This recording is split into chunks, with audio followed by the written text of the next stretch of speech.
Hi, Felix. Hello. Good to have you KK. here.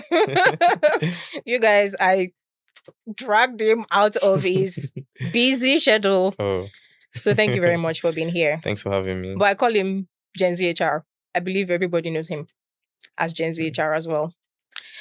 Okay, so you know my other G's where we typically would have the stories from people sending their stories and then they give their takes on it. We have the expert here today. He's going to be giving us his expert opinion on some of these stories that we've gotten so far. Interesting. So I'm going to be reading our first story for today. Okay, And then you share your take on it. sure. Was I wrong at work for refusing to let advertising become my whole life? Femi, 28, living in Lagos. I'm a graphic designer at an advertising agency. When I got the job, I was excited. I always wanted to work in advertising. The fast pace, the big brands, seeing campaigns I worked on out in the real world. Mhm. It felt like I'd finally made it. And to be fair, I learned a lot. The first year stretched me in ways I never imagined. I became a better designer, faster, more confident. I could work under pressure, handle impossible timelines, and somehow still produce good work. But somewhere along the line, I realized my life had quietly become work. Mm. Monday to Friday, I was in the office. Most Saturdays, there was a pitch, a shoot, or just one small thing that somehow turned into 6 hours. Mm. Even when I wasn't at work, I was thinking about work. My friends eventually stopped inviting me out because my answer was almost always, I would let you know. I really did. One day, I was scrolling through my gallery and noticed something. Almost every photo from the past year was work-related. Mm. Design mock-ups, office selfies, campaign shoots, client presentations. I couldn't remember the last time I did something just because I enjoyed it. Mhm. That really got to me. So I made a decision. I started protecting my personal time. I enrolled in weekend pottery classes. I started cycling on Saturday mornings. I made it a point to leave work once my deliverables for the day were done, instead of hanging around because everyone else was still there. Mhm. I even stopped answering non-urgent messages late at night. The comments started almost immediately. Guy, you've changed. You've lost your fire. Yeah. You used to be hungry. One of my colleagues joked that I was becoming a government worker. Oh, Na so. that's worker. Even my creative director pulled me aside one day and said something that has stayed with me. He said, the people who became great in this industry are the ones who live and breathe advertising. Interesting. I smiled and said, I want to be a great designer. I just don't want advertising to be the only thing I have going for me. Mhm. Since then, I've noticed I'm not always the first person considered for big pitches or late night brainstorming sessions. Maybe that's because I'm no longer seen as always available, Yeah. or maybe I'm reading too much into it. I still love designing. I still enjoy advertising. I just don't think my entire life should revolve around it. Some of my colleagues think I've become complacent. Mm. Others say I'm doing what they wish they had the courage to do years ago. Yeah. So I'm wondering, was I wrong at work?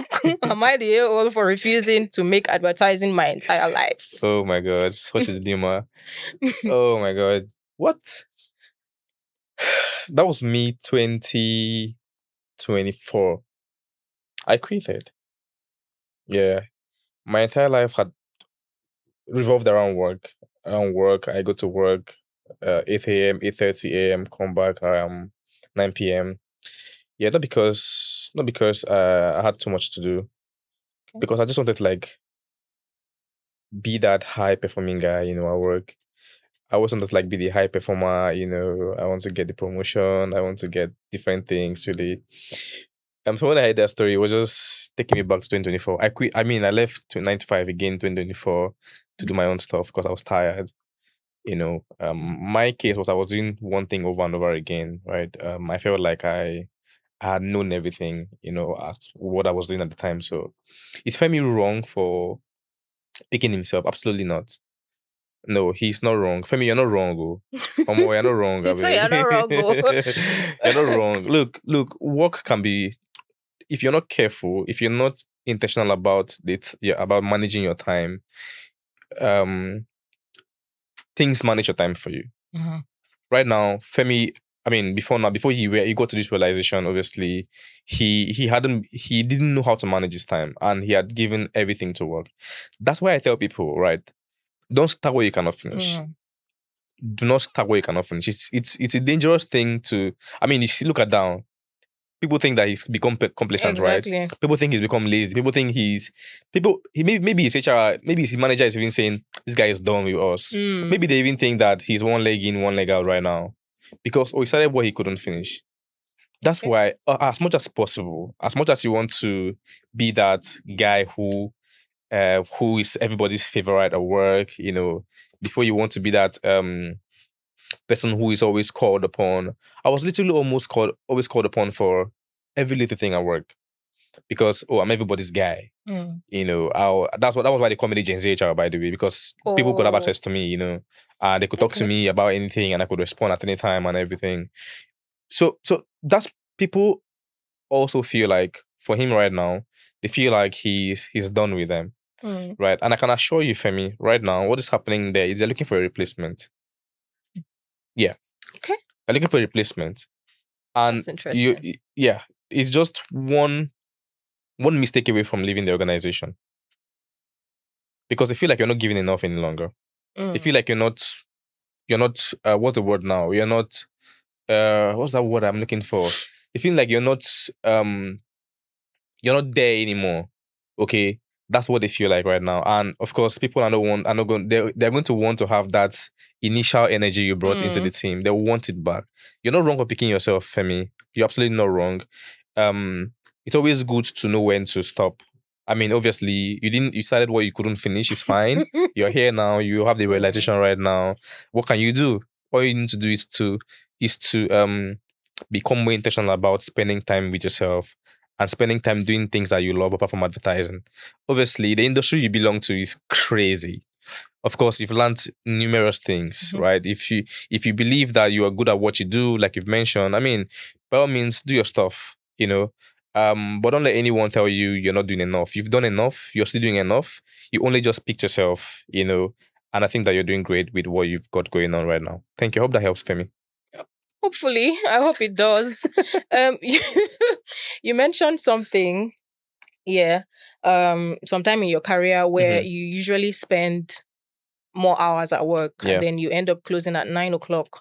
And maybe why you did that was you wanted to be more productive. Maybe, I don't know. But does that equate to you being productive? You spending overtime or extra hours at work? Absolutely not. Absolutely not, right? I think it was just self-deceit, to be fair, for me then. But I was also using that time for myself as well, my personal stuff as well, right? So I was building. So if I work 9:30 to 9:00, I beg your pardon, to maybe 5:30, I can do office work up till like about 7:30, Then I use 7:30 to about 9:00 to do my personal stuff. You see. So yeah, as much as I was giving as much as I was still using that time to work on maybe company stuff, I was also doing stuff for myself, right? So I was also having a little me time because it felt like my life already revolved. What is the problem? I have to go and do oblay, I have to go for raves and stuff, but I don't have time for Okay, you this. go to raves. Oh, I attend the raves, yeah. Okay. They are very exciting. They're like my unwinding moments right now. I just go raves are like that's not where I am. That's interesting. You don't strike me as someone that likes raves. Oh, don't worry. People say that a lot. Don't worry. Okay. And people always ask me whenever I go for raves, they're like, "Don't you have work you're doing?" I'm like, "Excuse you." Someone asked me, was it Saturday 2 weeks ago? "Hey, child, don't you have roles you're closing?" I'm like, bro, I literally just came here to have fun. What the heck, But yeah. I have fun. I try to have fun. Yeah. That's good. Thank you. Sure. Okay, so Femi, You heard all he said. Please, by all means. Sorry. Okay, so let's go to the second story. Okay. Was I wrong at work for going straight to the MD after my manager kept delaying my idea? We had this before. I just want to get your take on it.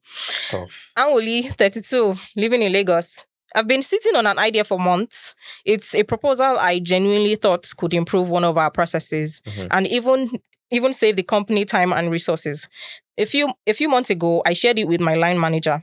At first, it seemed interested. He said things like, let's review it soon. Send me some more details and we'll see. But nothing ever happened. Weeks turned into months. I followed up several times. Each time, he nodded and promised he would get to it, but he never went anywhere. Last week, after our monthly town hall, I happened to run into the MD in the elevator.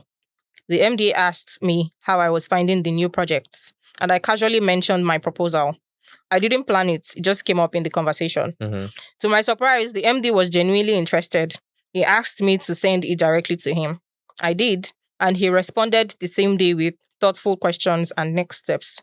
Now my manager is furious. He told me I went behind him, made him look incompetent, and that I should have waited for his approval. I know I technically went over his head, but I also feel like I was stuck in months of inaction. I was trying to be patient and respectful, but at some point, you just have to take initiative. Yeah. I'm proud that the MD saw the value in my idea, but now there's tension with my manager. Was I wrong at work? Am I the a-hole for taking initiative when my manager wasn't moving? Yo, that's tough. Oh my God. I mean, she isn't wrong, right? According to her, she didn't intentionally do it. But the manager doesn't think Nothing of so. that. I don't know if she's explained to the manager. You probably, again, if you, it's a tough situation, to be fair. You know, the manager will feel betrayed, obviously. That's one. The manager will feel disrespected too. The manager will feel, obviously, that they think he's incompetent, obviously, you know, because he ideally should be speaking to management or the MD, right? That's how the manager is going to feel. The manager is a man now. The ego is going to be bruised, obviously. Even a lady, the ego will be bruised too, you know. I think she's not wrong, to be fair. At least she didn't do it intentionally, right? I think that what she wants to do, if we are looking for solutions here, is to go talk to the manager. Oh, this happened. It just happened. I didn't intentionally go. Of course, again, that is if you have this relationship with your manager, obviously, right? Because it's nuanced. It's not something you just go ahead and just, oh, I'm sorry about this. No. You need to have a prior relationship with your manager first before like trying this solution. You could ask for a one-on-one with your manager. Okay. Oh, hi. Let's say your manager's name is KK, for instance. Hi, KK. Do you have like 30 minutes to have like a chat with me? I like to share a few things that maybe if you have an idea, maybe you have a new idea again, a brand new idea. Yeah, you can say, oh, I have this thing I want to share with you. Do you have XYZ time, 30 minutes, maybe for instance. When you get on the call, first of all, again, you didn't do anything wrong, but you seem to be, it seems to be affecting you, Amoli. It seems to be affecting you. First of all, if I were you, I would say, oh, I'm really sorry about the way you feel about this situation, right? I'm sorry, it wasn't intentional at all. I met the manager, the MD on the lift, and that just happened. Okay, I mean, he will still feel that way, but eventually he will get over it. He will get over it. Because to be fair, this is work. This is not you can't be sitting on my ideas for that long, right? People always, egos have been bruised, obviously, you know. Betrayal has happened there. But you can still fix it. You can absolutely still fix it, you know, by just taking one step. Okay, speak to your manager if you guys have a prior relationship, you know, explain the situation to the person, you know, and involve your manager. Don't go ahead and do the project alone. No. Involve your manager, you know, let him now take lead. Let him now take lead, you know, in that project. You know you are the lead though. You know you're the lead already. But I mean, let your manager feel like he's the one leading the project, you know. It's easy. There's no way to, you can't fight your manager, obviously, you know. Right. Yeah, you probably can't fight your manager. But again, the MD already knows how sound you are. I don't think they want to push you out for any reason, maybe insubordination, because that's what they would term it right now, insubordination. But I don't think you did anything wrong for them to obviously bring you to that spot. Hope that helps. Hopefully it does. Thank you. Sure. Okay, I'll go to the third one. Was I wrong at work for reporting my boss anonymously for always sending me on errands during Oh, work hours? You've had this story please. You're not before. wrong. You're not wrong. I've had these things a lot of times. Oh, really? You're not wrong. Oh, stories for days. Okay. Okay. I don't want to be in your shoes. Okay, Bayo, 23, living in Lagos. I work in a corporate office as an analyst in a fairly small team. Oh. When I first joined as a core member, my manager seemed friendly enough. But after a few weeks, I started noticing something strange. He would often ask me to step out during work hours to buy him food. At first, it seemed harmless. One afternoon, he asked if I could quickly grab him lunch from a nearby restaurant since I was going out to buy mine anyway. Why do you have that look? I'm so disgusted. I'm so disgusted hearing Oh my this. goodness. I didn't think much of it, but then it started happening more often. Sometimes he would message me in the middle of the day, asking if I could go get him drinks, snacks, or lunch. The thing is, our office actually has a couple of office assistants whose job includes running errands Yeah. like that. Yet, for some reason, he kept asking me instead. At first, I went along with it because I didn't want to seem difficult, and I was trying to be humble and respectful. I was still relatively new, and it was my line manager. But after a while, it started bothering me. I'd have to pause my work, go outside, wait in line, bring the food back, and then get back to my Work. desk. It started to feel less like a favor and more like my part-time job. Yeah. I was starting to question whether I was there to run errands or do the actual work. Eventually, I decided to avoid the situation by eating lunch before coming into the office. That way, if he asked me to go out and buy food, I could say I had already eaten and was busy. But it didn't really stop. Even on days when I clearly wasn't stepping out for lunch, he would still call me over and ask if I could quickly grab something for him. After a while, I got really frustrated. I didn't feel comfortable confronting him directly, but I also didn't want it to keep happening. So I did something a bit sneaky. Our company has an internal anonymous feedback channel that goes directly to HR. I submitted a message saying that some managers were asking junior staff to run personal errands like buying food, even though they were office assistants for that purpose. About a week later, HR sent a company-wide email reminding all staff that administrative errands should be handled by the appropriate support staff and not assigned to junior employees whose roles are unrelated. Since that email went out, my manager hasn't asked me to buy him food again. But now I feel a little guilty because the message was clearly triggered by my complaint. And if he ever finds out it came from me, he could make things worse. Part of me wonders if I should have just spoken to him directly instead of escalating it anonymously. Was I wrong at work? Am I the a-hole for reporting it anonymously? Please, why are you feeling guilty? Is this or bro?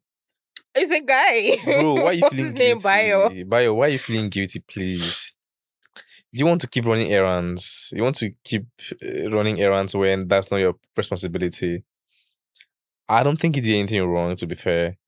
Maybe if you have spoken to him, but how would I have turned out? You would have said, come. I mean, I spoke about insubordination earlier, of course. That would have happened. He would have tried to do it again. And if he did it again, you would feel bad. Okay, you would feel like, oh, he's not listening to you, obviously. You feel like, oh, why is the guy talking to me? Why is he sending me on errands still when I've already told him I don't like it and stuff? You did the right thing. HR they're the guys you obviously report to. And maybe in this case, I should give a shout out to the HR guys, Look, we are not all bad people, People always say we are bad people. Look at you. Good PR for HR. People say we are bad people, but look at that. We literally just fixed that, right? I don't think you should feel guilty for anything, Bayo. You did the right thing. Nobody should. I mean, there's a reason why they are support employees in organizations, right? Like support staff, like office assistants, for instance. Look, if you have to send them on errands, yes, as much as possible, tip them. That's why they are there. They clean the office, they take care of the office, they also run errands for the office also. So please tip them and have them run your bloody errands. It's simple. They don't need. What he said. Yes, you don't need me. I come to work every day. Why am? I come to work every day, of course, to come work. You're my manager. That doesn't make me your slave. Mm-hmm. Okay, I'm not your slave. You're my manager, quite alright. That's just already established, but I'm not your slave. So let's do what we are here for. We came here to work. Mm-hmm. I didn't come here to be enslaving for you, right? And again, if you're listening to this, and you're a 9 to 5, you just go into the corporate world or the corporate life. Do not start where you cannot finish. That's literally what happened to the first person and this person as well. Don't start where you can't finish. Okay. Oh, I know that you may want to be. I think it's a thing of it's a mentality we've built over time. That loyalty thing. Yeah, especially in this part of the Yeah, world. it's a mentality we've built so and it's degrading, to be fair. And it's unfortunate that it's also getting. I think I'm so thankful for the Gen Z generation. We're trying to like find a way to fix Yeah. that whole thing. It's working, but we need to do more. You need to stand your ground as much as possible. I mean, respectfully, obviously. Okay. Oh, I'm sorry, but we have employees who can absolutely do that for you. I have work I'm doing also. Look, if you fail your KPI, this manager guy will not care so much course. about this. So by all means, okay, do not start where you can't finish. Please. Thank you. Okay, thank you. Yeah. What would you say to the manager? Bro, put some money for what do you call that again? What tips, and have the office assistant do your work, man. You're distracting this person, Yeah. and if this person fails their work, if the person misses deadlines, you're going to be the one that will still send query to this person. Mm-hmm. True. That is the whole thing. The whole thing is a little messy, and it's not very nice. And it's already triggering me because I've had to deal with this I also can tell. before now. It's very unfair that people, you just leave your houses. Why not do child deck for lunch? I'm giving prayer, obviously. mean, but why not actually do child deck for lunch? Or Glovo. Or Glovo. Or ask the guy or the lady selling it in Iya Barakat to bring lunch for you. I mean, Why not do that? Why are you stressing and pay for it? I didn't even actually they pay this guy's transport self, I mean, they will tell you that their own bosses did that to them. That's why they are doing it. You don't that's generational imbalance, and it's very unfair. Don't do that to anyone. Because they did it, this doesn't mean that it's right. Mm-hmm. It's unfair and True. very unfortunate that we are also bringing it. Millennials should learn to respect Gen Zs, please. Why would Thank you even say millennials? I think it's older millennials. Well. fair. Older millennials, please respect work ethics, okay? Let's do what we are here for. Please, thank you. Thank you. It's getting Let's do what we are here for, please. Let's calm down. Oh, we have millennials in the room, Abby. Let's go. I'm sorry, guys. Please, but I mean, don't be a bad manager. Please, don't be a bad manager, Joe. Okay, let's go to the next story. But thank you so much. No worries. I'm having a good time. Same.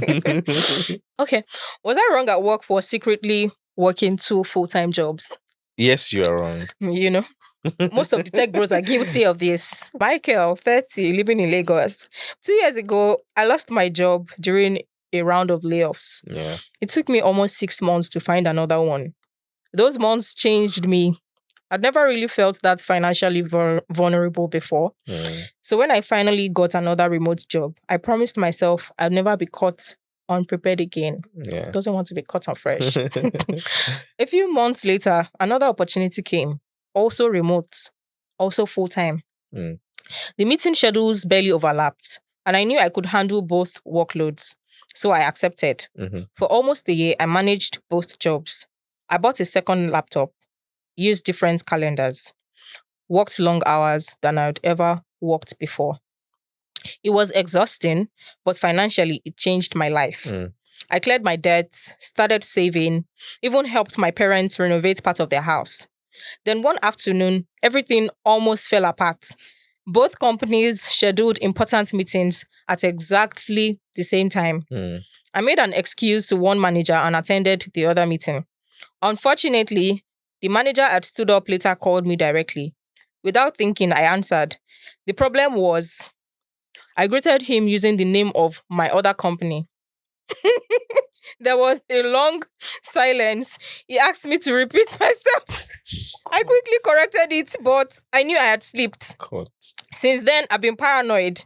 Even every Teams notification makes me nervous. Yeah. Every unexpected call makes my heart race. Some friends say I'm cheating both employers. Others say companies have no loyalty to employees anyway, so I should protect myself. Honestly, I don't even know where I stand anymore. Was I wrong at work? Oh my God. Tricky. This is putting me on the spot because were you wrong for doing two full-time remote jobs? I mean, I think when you get, I don't know where this person, I don't know if the companies are Nigerian companies. Yeah. So we don't have that context. But when you get employers want you to give them your full-time, especially if it's a full-time contract, you know. Please give us your full-time. We don't want your full attention. We don't want you working other places. I've had an employee who was let go, you know, because we found out that she was working two jobs, you know, one for the multinational we worked in, and also one she was consulting for on the side, and eventually the whole thing clashed, and then we had to let her go. You know, I've had friends also who this has happened to before, right? Ethically, it's not correct. Yeah, ethically, it's not right. But look, you're in Nigeria, man. You are in Nigeria, and Nigeria today. That's why I said you're putting me on the spot, right? Because I will not come here and be lying to you. Yeah. Nigeria today is very radical. You need as much as you can possibly get, right? So long as you can manage these things, so long as you can manage your time, so long as you can manage your schedules, so long as you can manage your lips so it doesn't slip like you did, you know, so long as you don't drop the ball on anyone, by all means, please. But you need to be careful enough because again, you are being paranoid right now. Nobody has spoken to you about anything, or nobody came to you with any, oh, you did this, you did that, but you're the one already feeling guilty. That means you know that you're not right, and you're asking me if you're right, if you're wrong. You see, I feel you. I get you completely. Look, there are numerous people who are doing a lot of things right now. They're doing maybe more than 5 things right now, and that's not your fault, unfortunately. Nigeria puts you in that spot, right?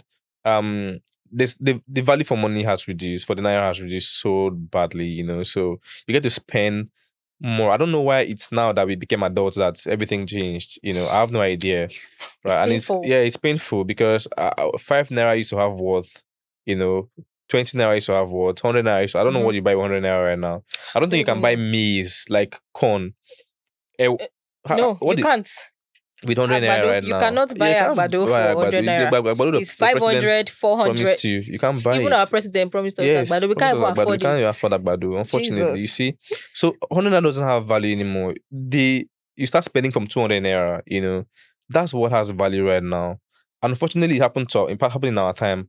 The good thing about it is that we have opportunities everywhere to make up for this whole thing, even though we shouldn't be making up for this thing, right? By working too much, you know, because your health is paying for this. Your health is absolutely paying for this. You don't have time for yourself. Okay, yes, you may say, oh, I have time. I've done 2 jobs before, and it was terrible. Okay, you don't have. Sorry to cut you. Were you attending raves when you were working too? I didn't have that time to do that. Okay. Look, I was working with the Nigerian company, and also working on a company with the US time zone. Okay. So of course the US, I work from like 1 a.m. till about 4 or 5 o'clock. You don't get to then sleep. I sleep from like 5 o'clock or 5:30 till about 7:30, 8 o'clock. It was terrible, you know. So I didn't have time for myself. I was always working, and eventually, the story was that I fainted. Oh. I fainted when I took a break. When I took a break. Okay, I thought I had COVID then. Okay. It was 2021 January in Abuja, somewhere in Guzape. I was at a friend's place. I went to rest. I was like, oh, let me take this break and rest. That was when I fainted. And then I fainted in the kitchen. And I was rushed to the hospital. I thought I had COVID, but I didn't have COVID. It was just stress. According to what they were saying, it was because of that the whole workload, you know, had just become too much, and I thought I was doing great. Meanwhile, I was dying. Yeah. So you need to prioritize your health as much as possible, right? You have money. You say you have money. please, by all means, go for regular checkups. Eat good food. Eat fruits. I'm not the best guy to give this advice, but I mean, here we go. Eat fruits. Eat good food. And help yourself. Again, perhaps take vitamins as well. Supplements, right? Just to make sure that you're fine, completely fine.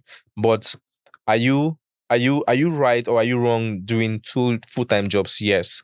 Is it ethically right? No, it's not ethically right. But with the Nigerian context, is that fine? Absolutely. I have clients also who want to hire and they're like, oh, I don't mind them doing more jobs, but I just want them to give me their time. Okay. We don't have that understanding, right? But by all means, take care of yourself and ensure that you're fine as well, regardless. Okay. Yeah. Thank you. Thank you Sure. very much. Okay, let's go to the next one. This one is interesting. I want to hear your take on this particular one. Okay. Was I wrong at work for refusing to work until my company replaced my laptop? David, 32, living in Lagos. I work as a product designer for a fintech company. When I joined the company a little over 2 years ago, I was given a brand new laptop on my first day. It was fast, reliable, and handled everything I needed. Designing screens, joining meetings, running multiple applications at the same time. I never had any complaints. Then somewhere around my second year, things started changing. At first, it was little things. The laptop would take longer to boot up. Applications would randomly freeze. The fan became so loud that people on Zoom calls would ask if I was sitting next to a generator. Oh my God. I ignored it because I assumed that was just what happened after using laptop every day. But over the next few months, it got worse. Figma would crash unexpectedly. Exporting design files took forever. If I had Chrome, Slack, and Zoom open at the same time, the entire laptop was slow to a crawl. There were days I would click on something and wait almost a minute before it responded. Oh my God. I reported it to IT. They ran diagnostics, cleaned up the system, and returned it. It should be fine now. That's what they said. Yeah. It wasn't. I reported it again. Same process, same outcome. Meanwhile, the expectations didn't change. Yeah. If anything, they increased. We had more products to design, tighter deadlines, and more last-minute revisions. Whenever I missed a deadline, the conversation was always about my speed. My manager would ask, "What's taking so long?" I'd explain that the laptop was slowing me down. He would nod, but the expectation remained the same. Eventually, I stopped bringing it up because I felt like I sounded like I was making excuses. Yeah. Then came the week that pushed me over the edge. We were preparing designs for a major product release. I stayed back late on Tuesday trying to finish everything before the deadline. Around 8 p.m., while exporting the final designs, my laptop froze completely. Nothing moved. I waited, I restarted it, opened the files again, only to discover that some of the changes I'd made hadn't been saved. Oh my God. Oh my Just God. kill me. That's frustrating. I honestly sat there staring at the screen. Oh my God. The next morning, my manager called me to a meeting. Before I could explain what happened, he said my turnaround time had been poor for months and that it was starting to affect the team's delivery. Something in me just snapped. After the meeting, I went back to my desk and drafted an email. I addressed it to my manager and copied HR. I explained that I had reported the laptop issues several times over the past few months, that IT had attempted multiple fixes without success, and that the device was no longer fit for the kind of work my role required. Then I wrote one sentence that I'd never imagined myself writing. Until I'm provided with a laptop that can adequately support my work, I will not be taking on any new design tasks. I read the email 3 times before pressing send. Within an hour, HR called me. HR. He has been crying that his laptop is bad. He could not do anything. My manager wasn't happy. He said I shouldn't have copied HR because it made the issue look bigger than it was. Of course, it is a big issue. Yeah. I told him the issue had been small for months. The only reason it had become big was because nobody took it seriously. 3 days later, IT handed me a replacement laptop. The difference was immediate. Task that had been taking me almost an hour suddenly took 15 minutes. Design files opened instantly. Exports finished in seconds. For the first time in months, I realized that I hadn't become a slower designer. I'd simply been trying to do fast work with slow tools. Yeah. Looking back, I still wonder whether I handled it the right way. Maybe copying HR was not necessary. Maybe refusing to take on new work was too extreme. Or maybe it was the only reason anyone finally listened. Was I wrong at work? HR, what do you have to say? Oh, please. No, I don't think you were wrong, to be fair. You provided enough context to the conversation, so I don't think he was wrong. Look, there are some times that people need to you need to trigger some actions. Mhm. And he did trigger the actions. Mhm. Right. He had been asking for this for long or for months now, and he wasn't provided any solution. They provided him a pseudo solution, Yeah. which didn't work eventually. Yeah. I know of IT guys. IT guys are always complacent of this. I know. Yes. They're always they're going to tell you, oh, your laptop is working. Your laptop is working. Bro, can you go and can you please working. go and can you okay, can you come and use my laptop to work? Can you use it? Can you use it to work? So I know IT guys, right? Yeah. They always try to fix. They always try to fix. They don't want to buy. But it's not your money, bro. Okay, it's not your money. I to spend this Yes. money. If we ask for something and we really do need these things, please, by all means, Yeah. if there is provision for that, by all means, go for it. Okay, so IT was delaying your work. But guess what? Nobody listens to this in a performance appraisal. Nobody listens to this when you come for a performance evaluation. Nobody. Management will not listen to you. When they're doing calibration, for instance, they'll not say, oh, his laptop was bad. That was why he wasn't delivering for the past 6 months or 3 months. Oh, that was why. Did you complain to IT? Yes, you did. What did IT do about it? Nothing. IT is not going to be in trouble. IT's calibration remarks will not be, oh, he didn't perform, he underperformed this month. No. It will be you underperformed this month. And that will cost you. That will probably cost you a promotion, or either cost you salary increase. Yeah. Or even make you even make them look out for a replacement for you. Yeah, it could get that worse. So it's not going to be on IT. So you took a chance, or you took an action that obviously helped you out or saved your job for you. I mean, he didn't look like a lazy person. Mhm. He looked like he was trying to fix Yeah, the problem by himself, actually. And the tone of the email, is it bad to copy HR? Absolutely not. That's why we are here for. That's why we are HR. We provide solutions. That's ideally why HR should be in an organization. Provide solutions.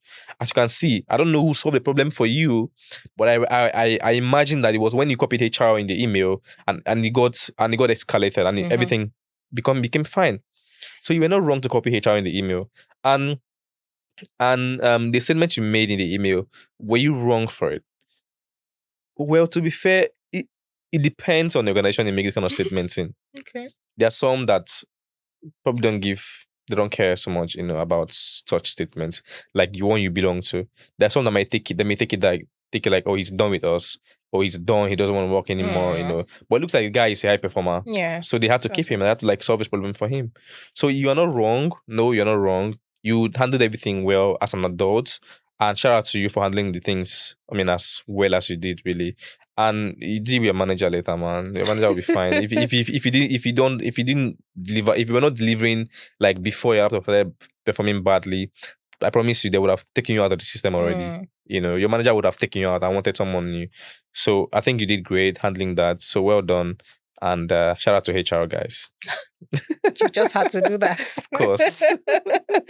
Okay, let's take our final story. Right. Was I wrong at work for calling out my team lead in front of everyone? Damn. Amara, 29, Wow, living you're in bossy. Lagos. Why are they all Lagos? I mean, okay. I work remotely as a customer success manager for a SaaS company based in Europe. Our team is spread across different countries. We have people in Nigeria, Kenya, South Africa, Germany, the UK, and Brazil. Since we're all remote, almost everything happens on Slack or during video calls. I've been with the company for almost 2 years, and I would like to think I'd built a good reputation. I meet my deadlines, I communicate well, and I've never had any serious issues with anyone. About 6 months ago, we got a new team lead. At first, we got along well, but after a while, I started noticing a pattern.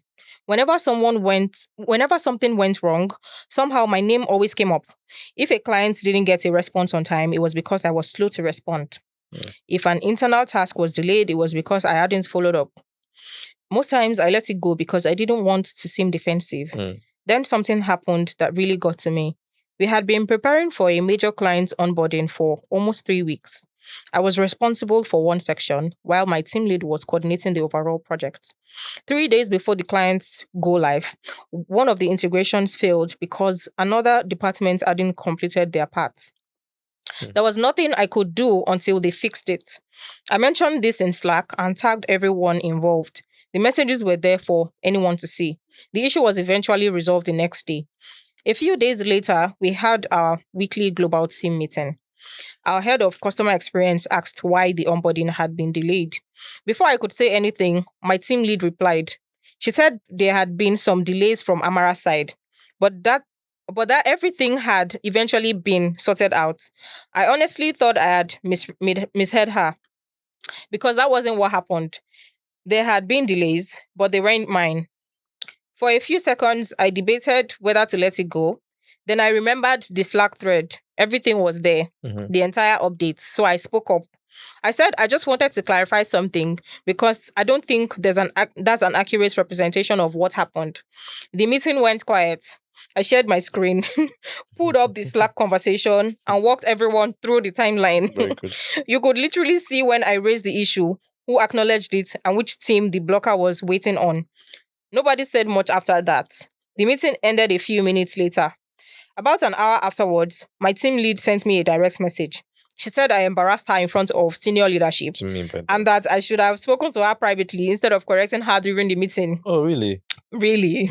I told her I would Wow. have happily done that if she'd made the comment privately, Absolutely. but she hadn't. She said it in front of everyone. Since then, things between us have been awkward. She's still polite, but our relationship has definitely changed. One colleague messaged me afterwards and said I was brave for standing up for myself. Another told me I should have let the meeting end and addressed it later because public corrections rarely end well. The truth is, I don't know whether she deliberately tried to shift the blame onto me or simply remembered the situation differently. What I do know is that if I hadn't spoken up, that version of events would probably have become the official one. Yeah. Looking back, I still wonder if I should have handled it differently. Was I wrong at work? This is a tough situation. This is a tough situation. I would first want to bury the manager or is it the manager? Yeah. Yeah, as a manager. I mean, why would you throw your team the bus like that. member under the bus like that? That's unfair. There's a reason you're a manager. You shoulder responsibilities. Okay, you take the heat. That's why you're my manager. You take the heat from the team. Go back to your team and put it on them. Exactly. Okay, you don't sit to pressure that way. Because what do you mean you what? No, that's totally unfair. That is very unfair. Of course, he didn't do anything wrong because he reacted just the way anybody would react. Any brave person would react. I would react that way as well. Because at the end of the day, guys, look, again, I manage performance for different clients and I've managed performance for like a very long time. I see different things managers say during calibrations. It's terrible. Okay? So if she hadn't fixed that on that call, that would have been a reference point for a conversation during calibration. By the way, calibration here is when you've done your performance appraisal, you've maybe met your manager, you've already done the self-appraisal, yeah, your manager has appraised you, and then you meet your manager, you discuss, oh, this is what you did, so I'm reducing your points to this, or I'm increasing your point to this before you submit completely. And then when you submit, all the managing directors or all the line managers or all the management team members come together, to decide if you really award this course. Okay, so imagine every manager being on that call that you had, right? seeing that, oh, you didn't deliver this because a major client, right? And I mean, they will begin to think about, oh, what if the client had given up on, what if the client said, oh, they were not doing it again because of Amara's mistake. Right. Do you see? That will cost you. That will cost you money. That will cost your job. Yes, because again, it's a major client, right? That will cost your job. That will even cost your promotion too, in most companies, because they're discussing this. And imagine your manager not being able to defend you in when people are, when you're in the same meeting. Imagine what they would do behind you doing calibration and behind you. So you did the right thing, Amara. Okay. And every brave person would do the same thing that you did as well. Yes, it probably has cost you a little bit of your relationship with your manager, something that can be fixed. But you fixed a whole lot bigger issue. You feel a whole lot bigger issue, because that would have become if you had lost the client again, everybody in the company would have said, oh, Amara lost his client. Yes. Amara lost his client. Again, that's why I always say document things. Document as much as possible, because I promise you, bro, sis, sorry, if you hadn't documented anything, nobody would have believed your story. Yes, true. Nobody would have believed you, and you would have been in trouble by now. And I don't know what made your relationship a little raggedy at the beginning. I don't know what happened that your mother started picking on you the way she or he, she was doing. I don't know if it was beauty contest or something. I don't know. Beauty contest. Yeah. I have no idea, but maybe you want to start looking at that. What happened? What caused this whole thing? What made your relationship sour? Look at that first. And if you want to build, me, I believe in work. I believe in building relationships at work. I also believe in coming to work and going home too. Like not talking to anybody, not like building any friendship. I believe in those two things. Oh, really? Yeah, I can come to work and I'm a very friendly person, by the way. I come to work, I shake everybody's hand. I go to the first floor, first floor, fifth floor, and the sixth floor. Check all our employees there. Half hours a weekend and everything. Just checking on you. Hope you're fine. That's how I do my stuff. And I can decide to come to work one day and just walk down to my seat. Everybody know that, okay, Felix, something's wrong with Felix. Do you see? I can decide to do any of those two, but I choose to obviously do one. So I mean, by all means, if you want to, if she's your manager, you can't. There are no two ways about it. She's your manager still. She's going to be managing your project, but you want to find a way to solve this issue, right? Perhaps go talk to her. Again, I believe in communication. I believe in communication so very much. You didn't do anything bad, Amara, but go talk to your manager. If you're not so proud like myself, perhaps you want to, oh, I'm really sorry. You can apologize to her if you're not so proud. So you don't apologize. Yeah. No, I apologize. Don't worry, okay. I apologize when I have to. Okay. You can apologize. You can say, oh, I'm really sorry how the whole call went. I know that has cost our relationship, but I'd like for us to very much work together, and mend our relationship. I like working with you if you really do like working with them. And you can even give Lamba too if that's the case. But by all means, please go and fix her, because again, she did that thing in public. She would do worse during calibration when you're not there. And is it okay to throw your team members under the bus? Absolutely not. As a manager, you're a manager. It's manager. You manage things. You literally have to like deal with things. You're part of the leadership team or the management team. So you manage things.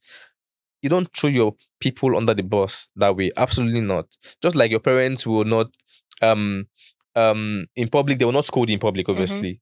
Right? They will take you home and when you look for trouble, they will take you home and scold you at home. They will not scold you because, of course, you're my kid. Okay, I'll take you home and I'll scold you. I'll even flog you, stuff like that. So there's no way, there's no point. I don't know what she was trying to achieve with that, by the way, but there was no way. Because again, you still come back to the team, the entire team, that people have failed. Yeah. As a team. It's not Amara's problem. And as it's Amara's problem, it's your problem. That means you have failed as a manager. It's easy. I'm not sure why the manager thought that was the best route to go. But please, by all means, fix perhaps your problem, she wants Amara. to be managed. Yes. Perhaps Amara should take up our job, because Amara, don't take your management. Amara is seriously very brave, obviously, and she can handle the pressure. Thank you. All right, thank you so much. No worries. So this brings us to the end of our conversation. Oh, It's nice. been lovely having you here. Thank you so much for your time. Thank you too for having me here. It was great talking about all of these dilemmas. I know, right? Thank you for your perspectives. Merci.